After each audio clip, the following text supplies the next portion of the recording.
2018 সালের সংসদ নির্বাচনে দিনের ভোট রাতে হয়েছে বলে আদালতের কাছে স্বীকার করেছেন সাবেক প্রধান নির্বাচন কমিশনার KM নুরুল হুদা। আদালতে দেওয়া জবানবন্দিতে তিনি বলেছেন, আওয়ামী লীগের সরাসরি হস্তক্ষেপে দিনের ভোট রাতে করা সহ নানা অনিয়ম হয়েছে। তখন গোয়েন্দা সংস্থা NSI ও DGIF এর কর্মকর্তাদের মাধ্যমে পুরো নির্বাচন ব্যবস্থা নিয়ন্ত্রণ করা হয়েছিল বলে তিনি পরে বুঝতে পারেন। একাদশ জাতীয় সংসদের ভোট হয়েছিল 2018 সালের 30 ডিসেম্বর। ওই নির্বাচনের পরপরই দিনের ভোট রাতে করার বিষয়টি দেশে বিদেশে ব্যাপক আলোচিত হয়। প্রায় 7 বছর পর নির্বাচনের সেই অনিয়মের বিষয়টি তৎকালীন CEC নিজে আদালতের কাছে দেওয়া 164 ধারা জবানবন্দিতে তুলে ধরেছেন।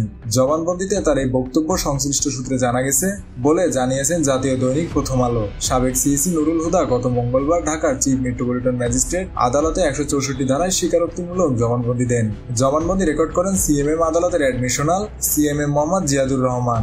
দিনের ভোট রাতে করার অভিযোগে বিএনপির এক নেতার করা রাজধানীর শেরেবাংলা নগর থানার মামলায় গত 22 জুন গ্রেপ্তার হন নুরুল হুদা। গ্রেপ্তারের পরদিন তিনি আত্মপক্ষ সমর্থন করে আদালতকে বলেন, 2018 সালের নির্বাচন বিতর্কিত হয়েছে, সেই বিতর্কের দায় নির্বাচন কমিশনের নয়। এরপর 2 দফায় তাকে 8 দিন রিমান্ডে নিয়ে জিজ্ঞাসাবাদ করে পুলিশ।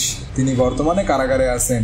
একই মামলায় গ্রেপ্তার হয়ে কারাগারে আছেন সাবেক আরেক CEC কাজী হাবিবুল আওয়াল। 30 ডিসেম্বর ভোটের দিন বিএনপির পক্ষ থেকে লিখিতভাবে নির্বাচন কমিশনকে অভিযোগ জানানো হয়েছিল। অন্তত 150 আসনে ভোটের আগের রাতে ব্যালটে সিল মেরে বাক্স ভর্তি করে রাখা হয়েছে। ভোটের পরদিন 31 ডিসেম্বর সংবাদ সম্মেলনে এ বিষয়ে সাংবাদিকদের প্রশ্নের জবাবে নুরুল হুদা বলেছিলেন, এটা সম্পূর্ণ অসত্য কথা। এই নির্বাচনে কমিশন পুরোপুরি সন্তুষ্ট। নুরুল হুদা আদালতে দেওয়া জবানবন্দিতে 2018 সালে সংসদ নির্বাচনে অনিয়মের বিষয়ে তৎকালীন ক্ষমতাসীন দল আওয়ামী লীগ দলের নেতাকর্মী, নির্বাচন প্রক্রিয়ায় যুক্ত থাকা কর্মকর্তা কর্মচারী, পুলিশ প্রশাসন ও গোয়েন্দা সংস্থার কর্মকর্তাদের ভূমিকার কথা উল্লেখ করেছেন। জবানবন্দিতে সাবেক CEC বলেন, আমি মনে করি তৎকালীন ক্ষমতাশীল দল কেন্দ্রীয়ভাবে পরিকল্পনা করে প্রশাসন ও পুলিশের কিছু অসৎ কর্মকর্তার যোগসাজশে 2018 সালে জাতীয় সংসদ নির্বাচনে অনিয়ম ও কারচুপি করে দিনের ভোট রাতে গ্রহণ করেছে এবং অস্বাভাবিকভাবে কোনো নির্বাচনী এলাকায় শতভাগ ভোট গ্রহণ দেখানো হয়েছে, যা নির্বাচনের গ্রহণযোগ্যতাকে প্রশ্নবিদ্ধ করেছে। তৎকালীন সরকারি দলের সরাসরি হস্তক্ষেপেই অনিয়মগুলো সংঘটিত হয়েছে উল্লেখ করে নুরুল হুদা বলেন, কিছু অতি উৎসাহী সরকারি কর্মকর্তা কর্মচারী নির্বাচনী অনিয়মে জড়িয়ে পড়েন বলে আমি মনে করি। সাবেক CEC 2018 সালের ভোটের অস্বাভাবিক ফলাফলের তথ্য উল্লেখ করেছেন জবানবন্দিতে। তিনি বলেন, নির্বাচনের পর আমি রেজাল্ট শিট দেখে জানতে পারি যে অনেক কেন্দ্রে 90 থেকে 100% ভোট পড়ে, যা আমার কাছে গ্রহণযোগ্য মনে হয়নি। আরো শুনেছি যে অনেক কেন্দ্রে রাতে ব্যালট বাক্সে ব্যালট পেপার ভর্তি করা হয়, রাতেই ভোট দেওয়া হয়ে যায়। এই কাজে কারা জড়িত ছিলেন সেটাও জবানবন্দিতে উল্লেখ করেছেন নুরুল হুদা। তিনি বলেন, ক্ষমতাসীন দল আওয়ামী লীগের প্রভাবে তাদের কর্মী বাহিনী, দায়িত্বে থাকা পুলিশ, রিটার্নিং কর্মকর্তা, সহকারী রিটার্নিং কর্মকর্তাদের সহযোগিতায় এই কাণ্ড ঘটেছে বলে আমি মনে করি। তৎকালীন ক্ষমতাসীন দল আওয়ামী লীগ এই ঘটনার জন্য সম্পূর্ণ দায়ী। আমি বিশ্বাস করি আমি বা আমার কমিশনের লোকদের অন্ধকারে রেখে এই অরাজকতা পরিস্থিতি ও ভোটের অনিয়ম করা হয়েছিল।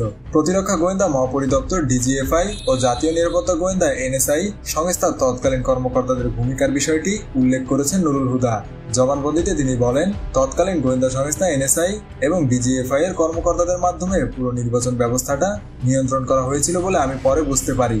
নির্বাচন গ্রহণযোগ্যতার প্রশ্নে আমি বিশ্বাস করি যে নির্বাচনে কারচুপি ও অনিয়ম হয়েছে। দিনের ভোট রাতে হয়েছে। অস্বাভাবিকভাবে কোনো নির্বাচনী এলাকায় ভোট গ্রহণ হয়েছে, যা নির্বাচনের গ্রহণযোগ্যতাকে প্রশ্নবিদ্ধ করেছে। দিনের ভোট রাতে করার ক্ষেত্রে পুলিশের অনেক সদস্য জড়িত ছিলেন বলে জবানবন্দিতে বলেন নুরুল হুদা। তিনি বলেন, তৎকালীন সময়ে কর্মরত পুলিশ বাহিনীর সদস্যরাও আমাকে কোনো প্রকার সহযোগিতা করে নাই। তারা আমাকে প্রকৃত ঘটনা জানায় নাই। কিছু ক্ষেত্রে তারা আগের দিন রাতে ব্যালট পেপার ভর্তি করে দেয় বলে শুনেছি। নির্বাচনের পূর্বে পুলিশ গণহারে বিএনপির নেতাকর্মীদের গ্রেপ্তার করেছিল বলে আমি অভিযোগপ্রাপ্ত হই। এ বিষয়ে আমি পুলিশের ঊর্ধ্বতন কর্মকর্তাদের সঙ্গে কথা বলি। তারা জানান, ওইসব লোকের বিরুদ্ধে আদালতের গ্রেপ্তারি পরোয়ানা রয়েছে, এজন্য তিনি কিছুই করতে পারেননি বলে উল্লেখ করেন। নুরুল হুদা জবানবন্দিতে বলেন, আমি বা আমার কমিশনের লোকদের অন্ধকারে রেখে এই অরাজক পরিস্থিতি ও ভোটের অনিয়ম করা হয়েছিল। এ বিষয়ে আমরা যথেষ্ট বিব্রত ছিলাম। যেহেতু গেজেট প্রকাশের পর আমাদের নির্বাচন বাতিলের ক্ষমতা থাকে না, তাই আমি নির্বাচন বাতিল করতে পারি নাই।